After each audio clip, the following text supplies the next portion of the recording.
Bueno, entonces, vista algunas de las características o de, digamos, las propiedades fundamentales de la materia, cómo está compuesta en su nivel más básico, a nivel atómico e incluso de partículas subatómicas, y cómo la organización de esas partículas a nivel fundamental es la que determina y define las características de los materiales a nivel macroscópico y que define también la pluralidad de materiales o de sustancias disponibles en el universo que están de alguna manera resumidas o sintetizadas en lo que conocemos como tabla periódica, todas esas propiedades que se derivan justamente de esa estructura más fundamental a nivel atómico. Hoy día vamos a avanzar a caracterizar algunos tipos de cambio que experimenta la materia. Especialmente vamos a hablar de cambio físico y vamos a hacer el contraste con el cambio químico. Para ello, por supuesto, tenemos que introducir un par de ideas adicionales que están relacionadas con los procesos de cambio físico y químico.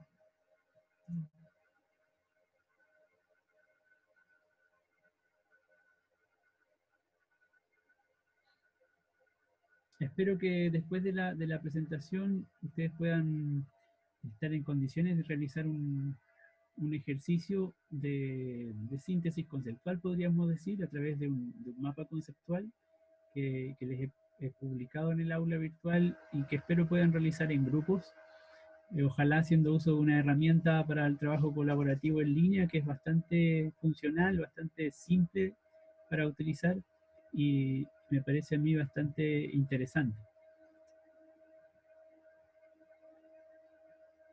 Entonces yo les hablaba de caracterizar dos tipos de cambio de la materia. Aquí vemos dos ejemplos que justamente corresponden a estos dos tipos de cambio, cuya naturaleza, cuyos rasgos fundamentales son radicalmente distintos y por lo tanto es algo que hay que tener siempre presente.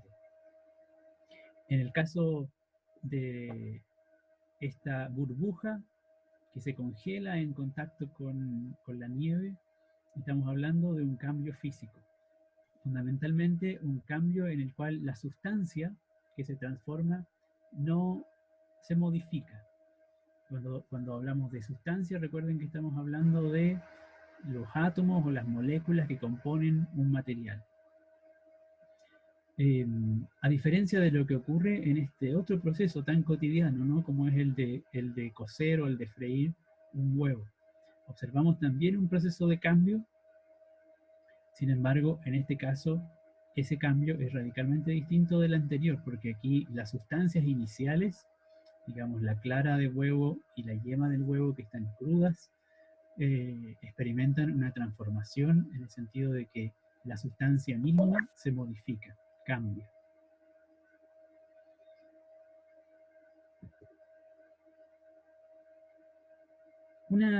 Entonces yo les decía, una propiedad importante a tener presente para analizar este tipo de cambios o para reconocer este tipo de cambios es la temperatura. Y cuando hablamos de temperatura, conviene de inmediato hacer una distinción que desde el punto de vista de la comprensión o de las concepciones de nuestros estudiantes es especialmente sensible, que es la diferencia con la sensación térmica. Porque muchas veces asociamos temperatura a la sensación de calor o a la sensación de frío, decimos. Asociamos la temperatura a lo caliente o a lo frío, como si fuera una medida de lo caliente y de lo frío. Sin embargo, cuando decimos lo caliente y lo frío, estamos refiriéndonos en general a una experiencia subjetiva, una experiencia de interacción corporal con el entorno. Y en ese sentido, a veces tendemos a confundir las dos nociones y eso puede ocasionar algunas dificultades, especialmente en la comprensión que luego desarrollen nuestros estudiantes. Así que para hacer ese contraste de inmediato, lo más relevante es considerar que la temperatura es una propiedad física de la materia y como tal es una magnitud que podemos medir objetivamente.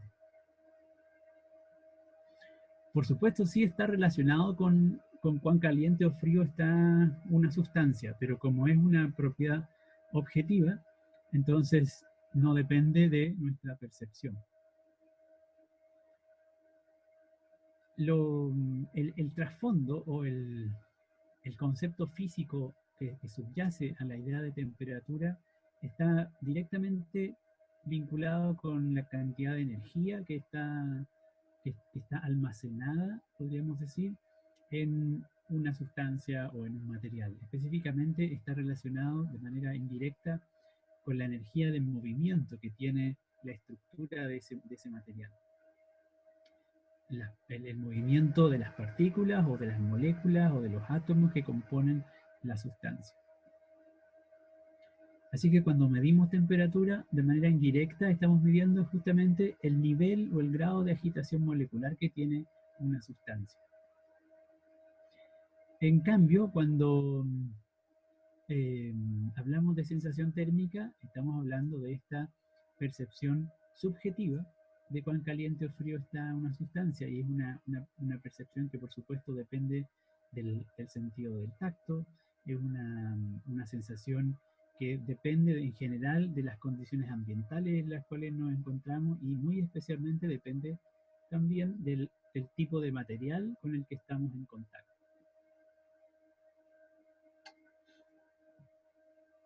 Déjeme ver si podemos ver aquí una pequeña simulación.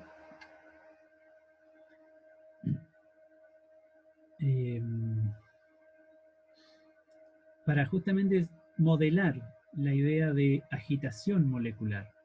Podemos ver esta animación que luego vamos a ver, representa una sustancia compuesta de un conjunto de partículas o moléculas.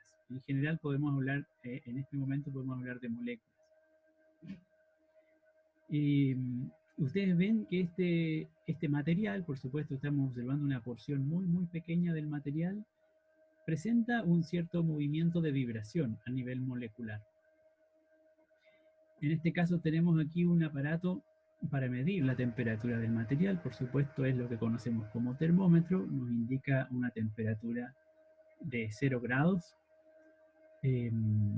y por ahora no vamos a mencionar más al respecto, simplemente podemos modificar la temperatura con este control. Vemos que comienza a subir el indicador de temperatura en el termómetro, que es la barra roja, y eso está relacionado o correlacionado con el nivel de agitación de las moléculas.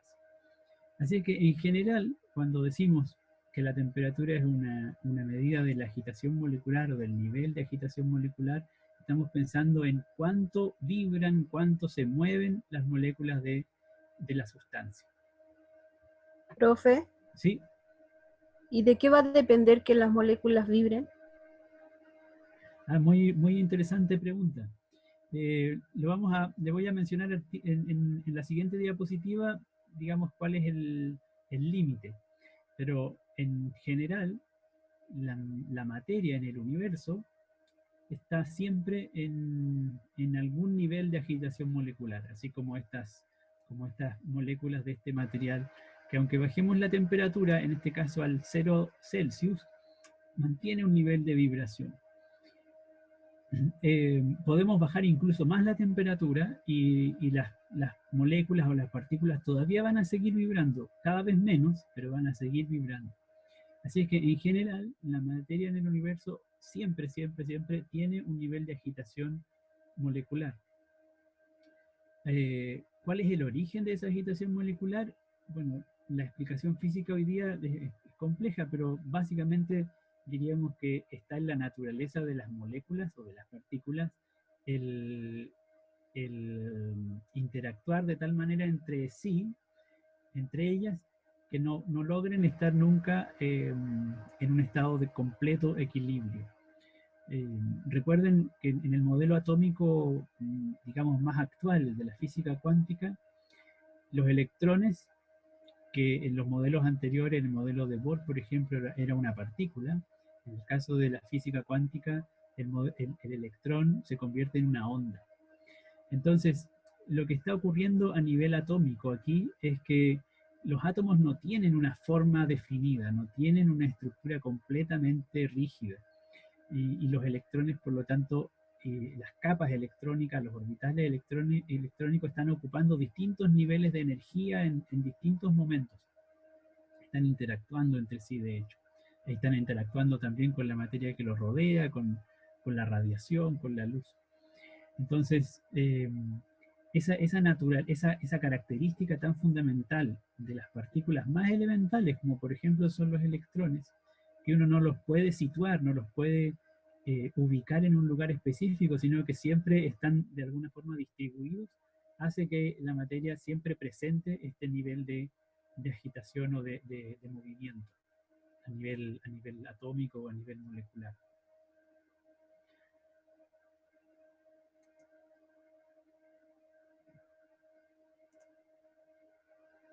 Aquí podemos Profe, ver, sí, perdón. disculpe, pero siempre va a depender de un factor externo para que las moléculas vibren más o menos, Claro, o la efectivamente, molécula en sí vibra. claro, una molécula, lo que le decía recién, lo que trataba de decirle era que la molécula sí o sí vibra, siempre. Los átomos siempre están vibrando, inevitablemente. Digamos, es parte de su naturaleza la vibración o este movimiento de agitación. Ahora, si aumenta o disminuye la agitación molecular, en general eso depende de las interacciones que tengan los átomos o las moléculas con otras sustancias o con otras fuentes de energía, vamos a decirlo en breve. En este caso, por ejemplo, vemos una molécula más compleja, compuesta por átomos de carbono, oxígeno, nitrógeno, y lo que vemos es una molécula que por supuesto no está rígida, no está estática, sino que está en una continua agitación. Aquí van a haber distintos tipos de movimiento al interior de esta molécula y la molécula misma se mueve. Los átomos pueden rotar, es decir, pueden girar, puede, o la, pueden moverse, pueden desplazarse y pueden vibrar. Este tipo de comportamiento o de característica está asociado a lo que en física y en química se conoce como energía interna de las sustancias. Nosotros no vamos a profundizar mucho en estas nociones, lo que me interesa es que asociemos la temperatura con la agitación molecular. Pero la energía interna que tiene una molécula es toda la energía almacenada en la materia, por distintas formas. Y esa energía finalmente, en último término, siempre está asociada a la organización de los átomos. Entonces hay, por ejemplo, un tipo de energía que llamamos energía química, que es un tipo de energía potencial porque está almacenada y en cualquier momento puede ser liberada para eventualmente ser utilizada en algún otro proceso. La energía química es la que participa de las reacciones químicas. Está almacenada fundamentalmente en los enlaces entre las moléculas o dentro de las moléculas. Entre distintas moléculas ocurren enlaces de uniones, digamos, y también hay uniones entre los átomos que forman moléculas. Esas uniones entre átomos o esas uniones entre moléculas almacenan energía o están de alguna manera corresponden a un enlace energético. Entonces ocurre en general que cuando realizamos o se producen reacciones químicas, esa energía almacenada en los enlaces se libera en el proceso. Otro tipo de energía que está asociada a la estructura de la materia es la energía nuclear, que es una energía todavía más intensa o más poderosa, digamos, y que, como dice su nombre, está asociada especialmente a los enlaces que ocurren entre las partículas fundamentales en el núcleo de los átomos. Por eso es energía nuclear. En nuestra vida cotidiana, en general, no observamos de manera frecuente reacciones de este tipo, reacciones de energía nuclear o cambios que tengan asociado la liberación de energía nuclear. Sin embargo, toda nuestra vida y toda la vida sobre el planeta depende de reacciones de energía nuclear que ocurren en el Sol, porque esta es la fuente de energía de las estrellas. En las estrellas lo que está ocurriendo en su interior, fundamentalmente son procesos de fisión y de fusión de átomos. Es decir, procesos en los cuales los átomos se juntan y se separan. Y cuando eso ocurre, cuando un átomo se junta o se separa, entonces está transformándose la materia. Si juntamos dos núcleos de hidrógeno, es decir, juntamos dos protones, recuerden que el núcleo del átomo de hidrógeno es un protón. Si juntamos dos protones, entonces vamos a tener un núcleo de átomo de helio. Es decir, mediante la fusión de átomos podemos obtener nuevos átomos, podemos transformar la materia.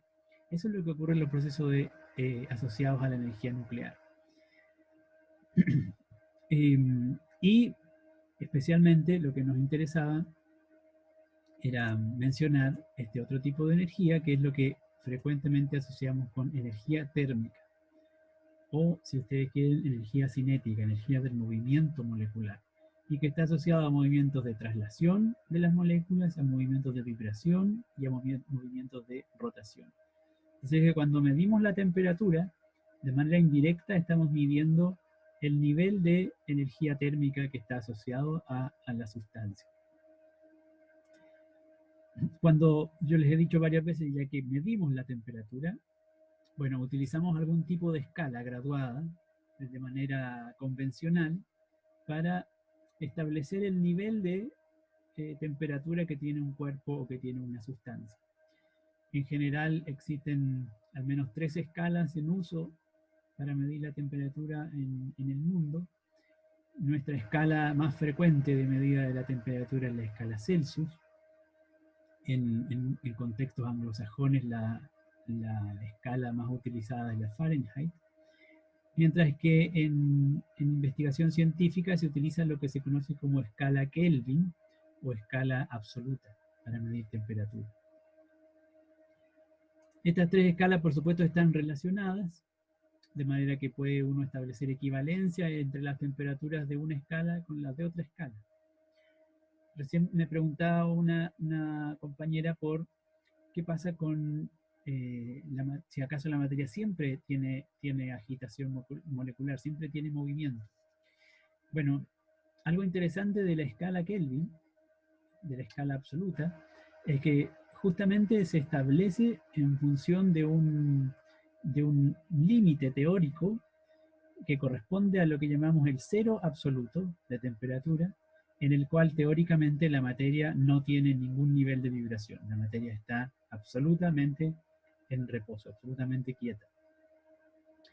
Pero como les digo, este es un nivel de extrapolación teórica. En general, la materia nunca está a este nivel de cero absoluto.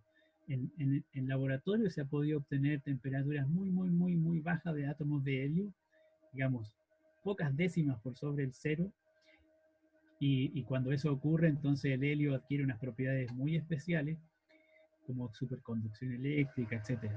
Pero solo en condiciones muy controladas se puede llegar a ese nivel de baja temperatura. El 0 Kelvin, o el cero absoluto, corresponde a menos 273 grados Celsius. Digamos, alternativamente, entonces, cuando nosotros decimos 0 grados Celsius, la temperatura en escala Kelvin o escala absoluta es 273 grados Kelvin. No se dice grados Kelvin, se dice Kelvin.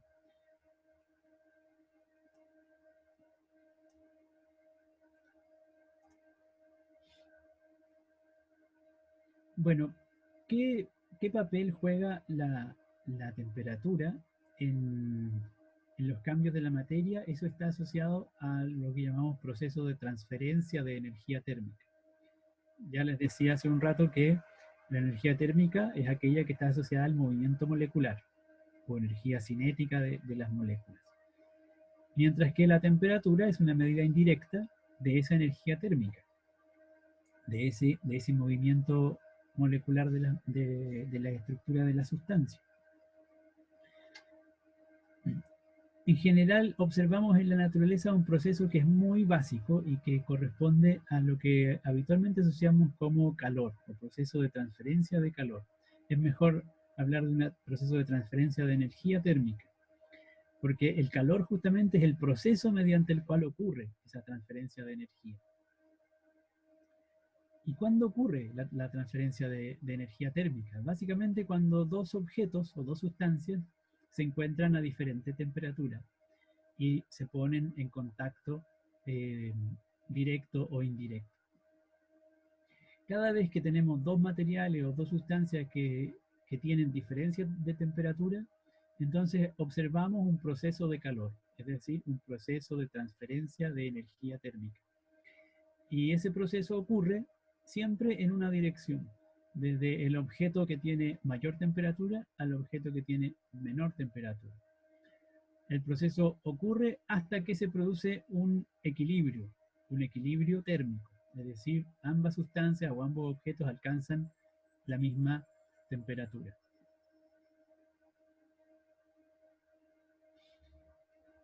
No lo vamos a desarrollar en la presentación, pero en el aula virtual yo les dejé 3 enlaces a 3 animaciones, 3 simulaciones muy breves que muestran 3 tipos de procesos en los cuales ocurre la transferencia de energía térmica.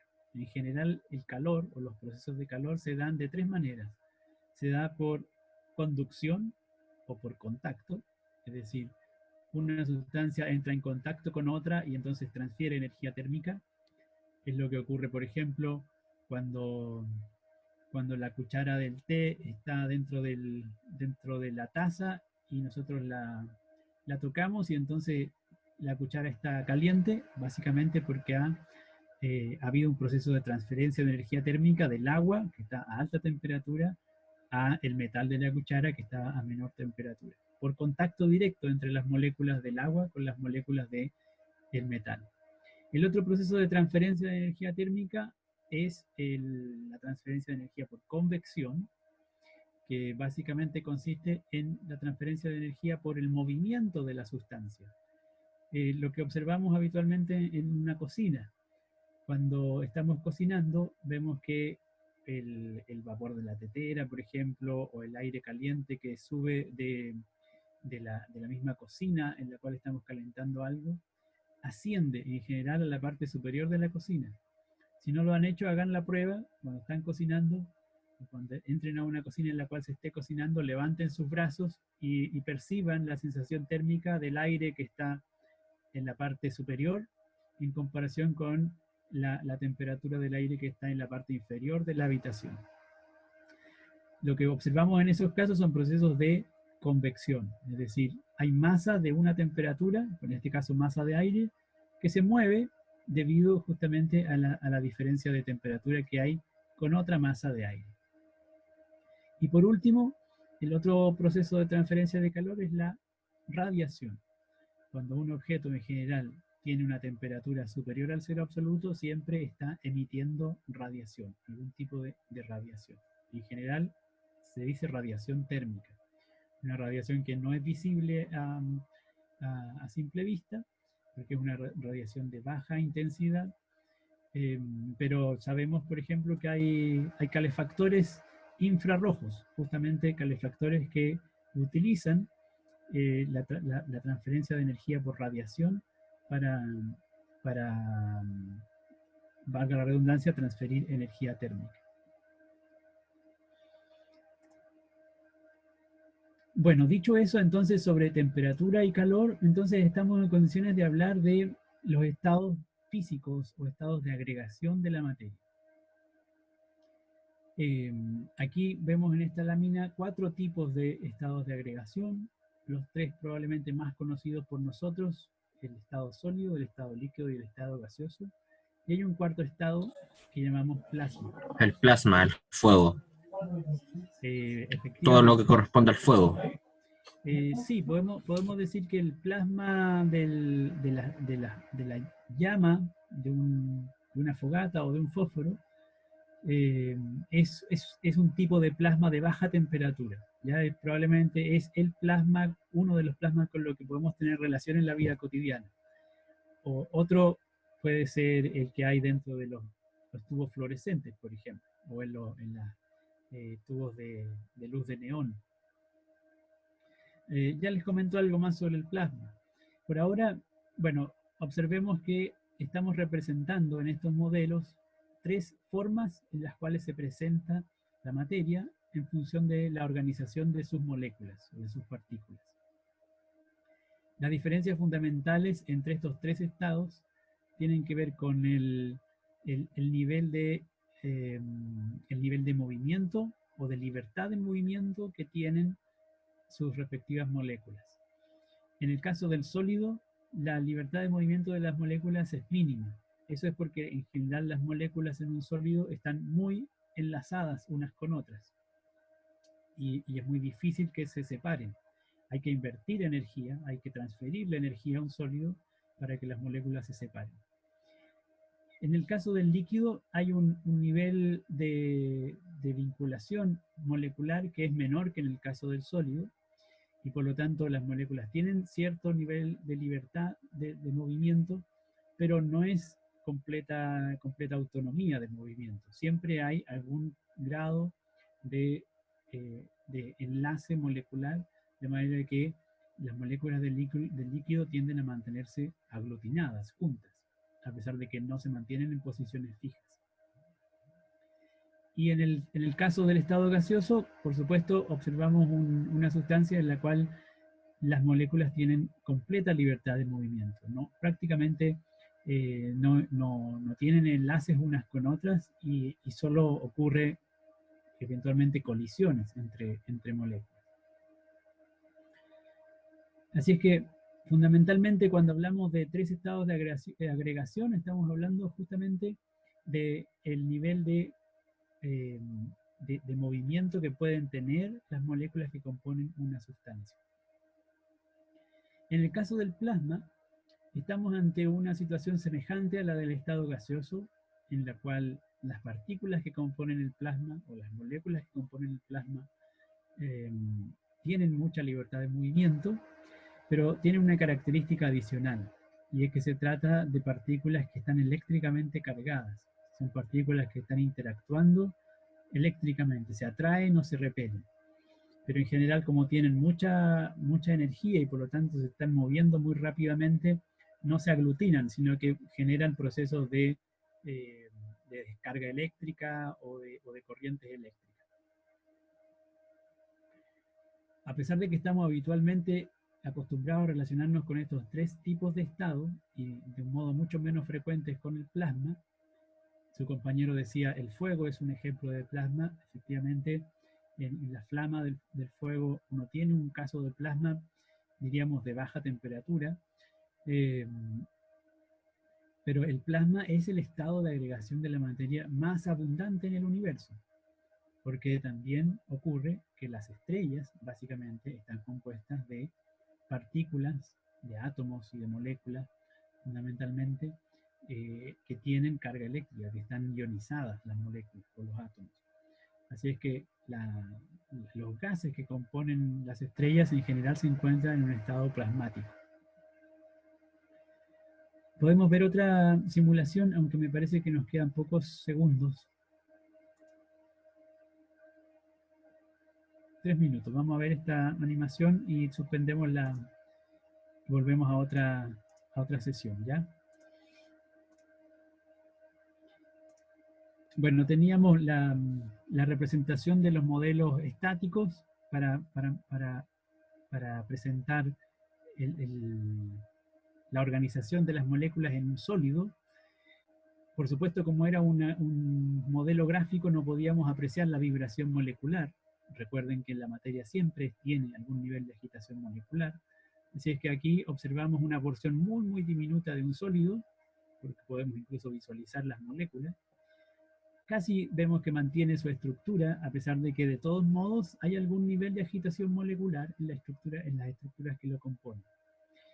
En el caso de un líquido, la forma de la sustancia desaparece porque el líquido adopta la forma del recipiente que lo contiene, dado que las moléculas tienen un mayor nivel de libertad de movimiento, pero tienden en general a mantenerse unidas, enlazadas. A diferencia por completo del gas, en el cual las moléculas tienen plena libertad de movimiento, y si no estuvieran en este caso contenidas en este recipiente, entonces simplemente se dispersarían en la atmósfera. ¿Alguien tiene algún comentario o alguna pregunta antes de continuar? Profe, Sí. ¿qué pasa con la masa de esas dos, de lo sólido y lo líquido? Ya, se lo comento en breve porque nos queda un minuto, entonces para no interrumpir la respuesta, les propongo que suspendemos y volvemos a ingresar, ¿ya? Ok. Ok, gracias.